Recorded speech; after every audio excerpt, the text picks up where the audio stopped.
We talked to so many members who love the Lunch and Go sessions. I'm with Conor Cunneen. Conor, what are you going to share with people today? I'm not sure, Evan, to be honest with you.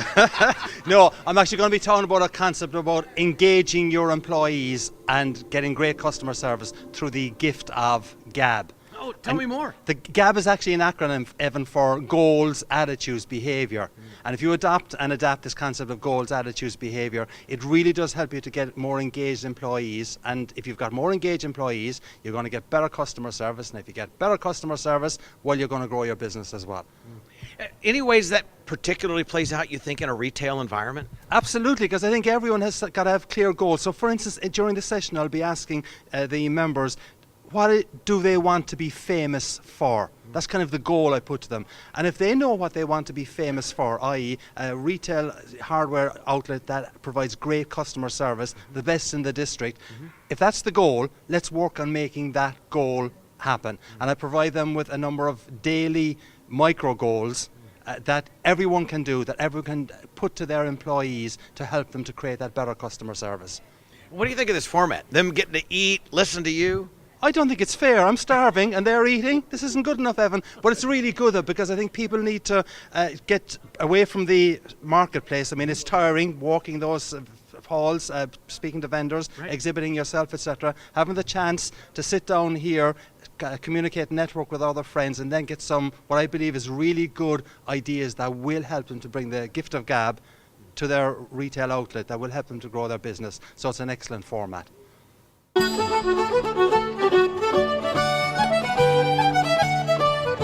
If you ask yourself, what do I want my attitude to be when things go wrong? You're not going to say, I want to be annoyed, I want to be upset. When you ask yourself the question, what do I want my attitude to be? You're more likely to say, I don't want to be angry, I don't want to be annoyed about this. And having answered that way, you will make some effort not to be angry and not to be frustrated. I'm not saying it's a panacea or a cure-all, but it does work. And I'll give you an example where it helped me a couple of years ago.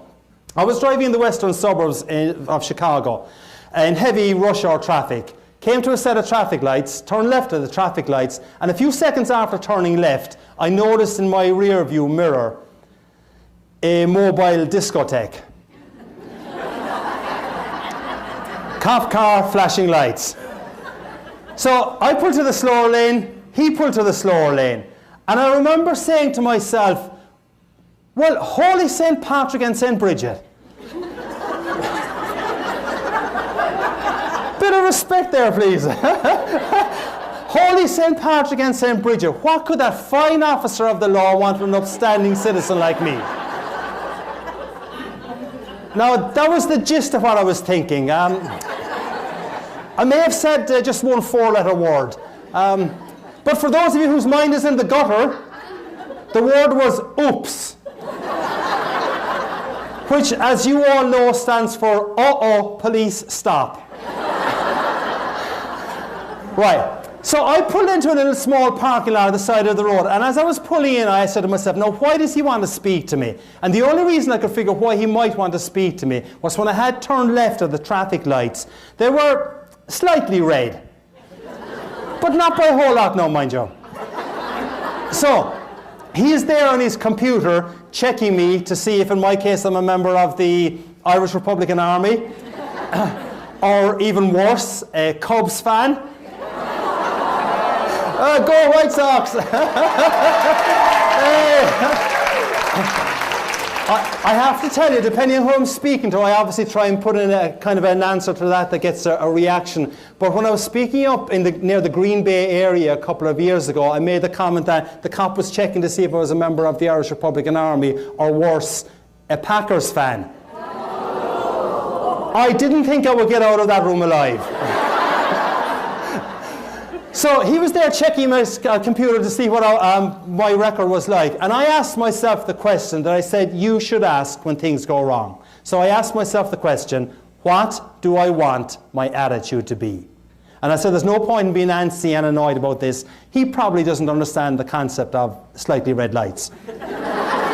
So in my side mirror, I see him walking up towards me. And this being Chicagoland area, I prayed that he had an Irish name.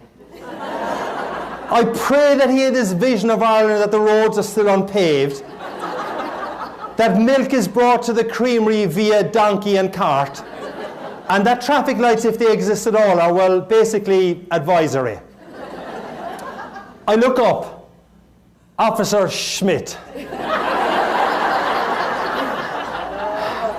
who proceeded to tell me in minute detail what I had done wrong. He asked for my license and he asked for my insurance. Now, none of this is made up, I promise you.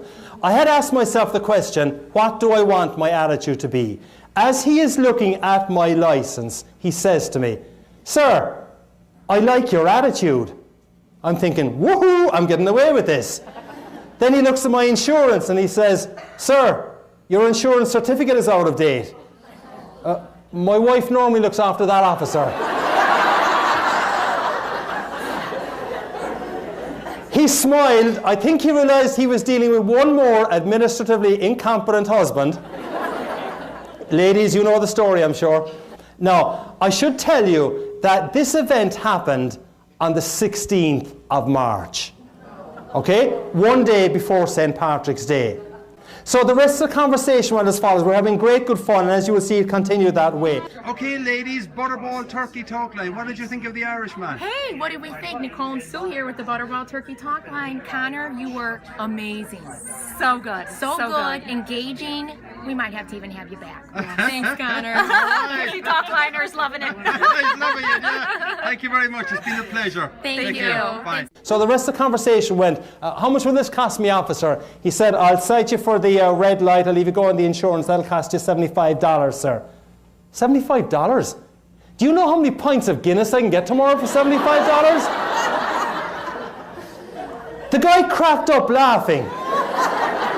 I think he thought I was on crystal meth. And he said to me, "Sir, if I was to cite you for the red light and the lack of insurance, this would be significantly more expensive. You'd have to go to a traffic court." So I said, "Thank you, I appreciate the break you're giving me." I pull into a very small parking lot with only one access and egress, so I had to turn the car around and drive by Officer Schmidt. As I drove by Officer Schmidt, I kid you not, he waved to me with a genuine smile. That was how the conversation had gone. And I said, "This is crazy. This guy's waving to me with a genuine smile and he's after fining me $75. And I waved back to him with a genuine smile saying, "This is really crazy. He's fined me $75 and I'm waving back to him." But what Officer Schmidt, though, would not have known was that for only $75, I had got a really memorable anecdote about the importance of asking yourself a really powerful question when things go wrong. And when things go wrong, and they will for every single person in this room at some stage, the question to ask yourself is, what do I want my attitude to be? So, Dr. John, tell me, what do you think so far? I think it's wonderful, Connor, and I'm glad you're here. You've managed to keep everybody coming back. They'll all be back after lunch. We've learned a whole pile of stuff. You asked us for one thing that we're learned. I've got a whole page of them. Excellent. Thanks. It's a powerful question. If you get stuck in a traffic jam on the 88 this afternoon or 3:55 or going home and there's nothing you can do about it, ask yourself the question, what do I want my attitude to be? If you've got problems at work next week and something goes wrong, and it will, it's human nature, ask yourself the question, what do I want my attitude to be? If you've got a colleague who's struggling at work next week and you see that they're not in the best of form, if you can ask that person to remember what the Irish guy said last Friday, what do I want my attitude to be? It can make a difference to you.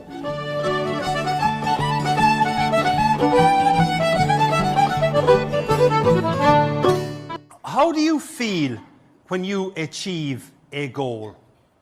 Give me a few words. Satisfied, positive, upbeat, okay? So positive, satisfied, upbeat when you achieve a goal. The reason why you feel positive, satisfied, and upbeat when you achieve a goal is that we've got neurotransmitters in our brain. And those neurotransmitters, actually, one of them is called dopamine.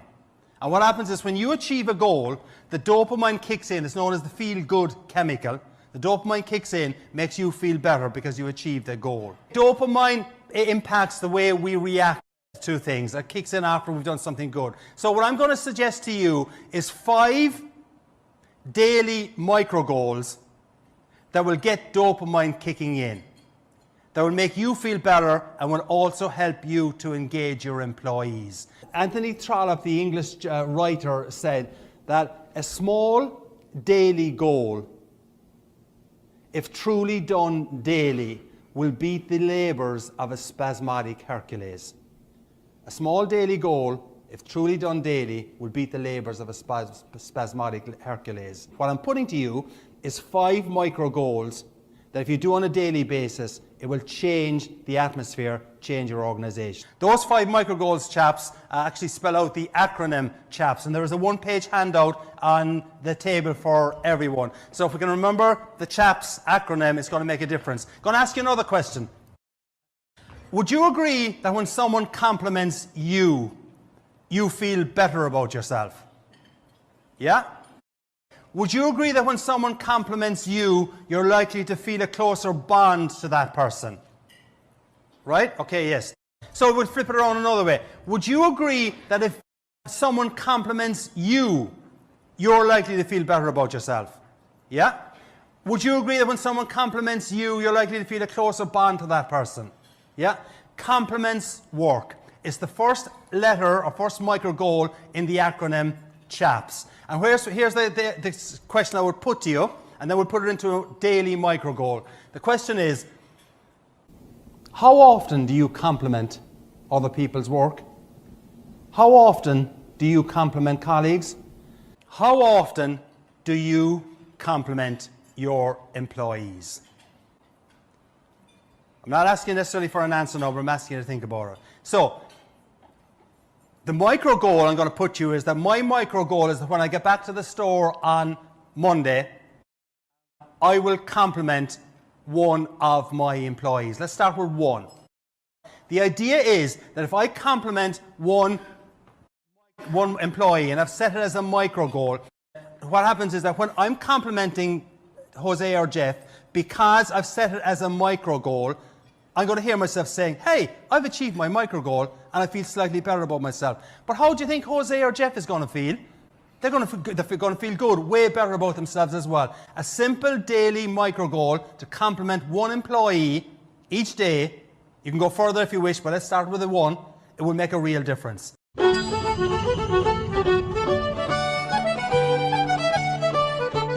Anthony Trollope, the English writer, said that a small daily goal, if truly done daily, will beat the labours of a spasmodic Hercules. What I'm putting to you is 5 micro goals that if you do on a daily basis, it will change the atmosphere, change your organisation. For you, I would encourage you to create a micro goal that I will use positive words, positive phrases on Monday and each day going forward. And chaps, once you start doing this, you're going to start creating better employee engagement. And when you start creating better employee engagement, you are going to create a better customer experience. And the final letter, chaps, in the acronym is S. And does anyone want to guess what S might be? Smile? Okay, someone came up with smile. Actually, it is. Now, I'm not asking you to smile. What I'm asking you to have a micro goal that I will put a smile on one of my employees' face, or my customers' faces as well, obviously. Here's the logic behind this. If you put a smile on someone's face, what are you going to do back? Smile back. At least 11 times today, people said to me, Conor, I love your tie. So I've got Winnie the Pooh ties, I've got Joe Cool, Snoopy, Elmo. But the basic idea is that I wear this tie at events like this or at business development meetings to put a smile on people's face initially. It breaks the ice. When I'm finished this presentation here now today, I will not take off this tie.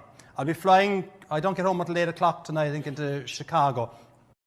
But what I do know is that when I'm getting on my flight later on this evening, there'll be a flight attendant who's probably tired and just wants to get home. And as I'm walking into the airplane, I will guarantee you, I put my mortgage on it, that the flight attendant is going to have a smile on their face and they're going to say, I love your tie, because it happens all of the time. Right. Those of you, I've got quite a few videos on YouTube. If you look at some of my videos on YouTube, you'll see I'm wearing a Snoopy tie, a Winnie the Pooh tie, an Elmo tie, Peanuts or something like that. The logic is that it breaks the ice. And if you can find ways to get your employees to smile, it can make a real difference to them. CHAPS is a powerful concept that everyone here in this room can implement. And if you can remember those 5 micro goals, you will change and implement them, you will change the environment in your workplace. I'm asking you to compliment, I'm asking you to hear the words thank you, I'm asking you to address, I'm asking you to use positive words, I'm asking you to get someone else to smile. But the thing is, it's a bit like parking and buying the lottery ticket. You've got to be intentional about doing it. You ain't going to improve employee engagement because you want to improve employee engagement. You'll improve employee engagement because you work at improving employee engagement.